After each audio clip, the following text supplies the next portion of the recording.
தமிழ்நாடு அரசு 5 லட்சம் ரூபாய் மானியம் மற்றும் முக்கிய அப்டேட்.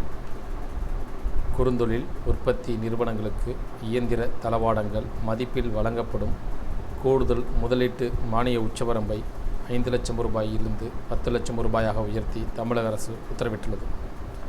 தமிழகத்தில் சிறு குறு நடுத்தர பிரிவில் புதிதாக தொழில் துவங்க பல்வேறு சுய வேலைவாய்ப்பு திட்டங்களை சிறு குறு நடுத்தர தொழில்துறையின் கீழ் செயல்படும் தொழில் வணிக ஆணையரகம் செயல்படுத்துகிறது.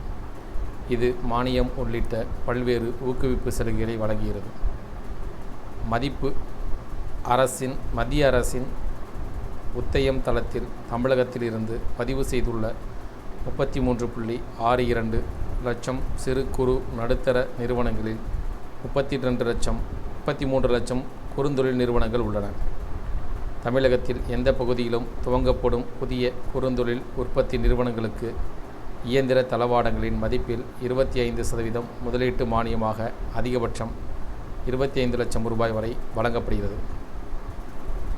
இதனுடன் சேர்த்து கூடுதல் முதலீடு மானியம் வழங்கப்படுகிறது. அதன்படி தளவாடங்களின் மதிப்பில் கூடுதலாக 10% அதிகபட்சம் 5 லட்சம் ரூபாய் வழங்கப்படுகிறது. மின் கட்டணம் உயர்வு, சம்பளம் உயர்வு, மூலப்பொருட்களின் விலை உயர்வு உள்ளிட்ட செலவுகளால் குறுந்தொழில் நிறுவனங்கள் கடுமையாக பாதிக்கப்பட்டுள்ளன. எனவே ஊக்குவிப்பு சலுகை வழங்குமாறு குறுந்தொழில் முனைவோர் அரசுக்கு கோரிக்கை விடுத்தனர்.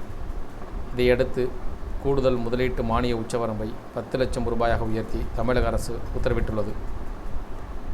இதற்கு தளவாடங்கள் வாங்கிய ரசீது உள்ளிட்ட விவரங்கள் தொழில் வணிக ஆணையரக இணையதளத்தில் பதிவேற்றம் செய்தால் அதை பரிசீலித்து மானியம் வழங்க நடவடிக்கை எடுக்கப்படும்.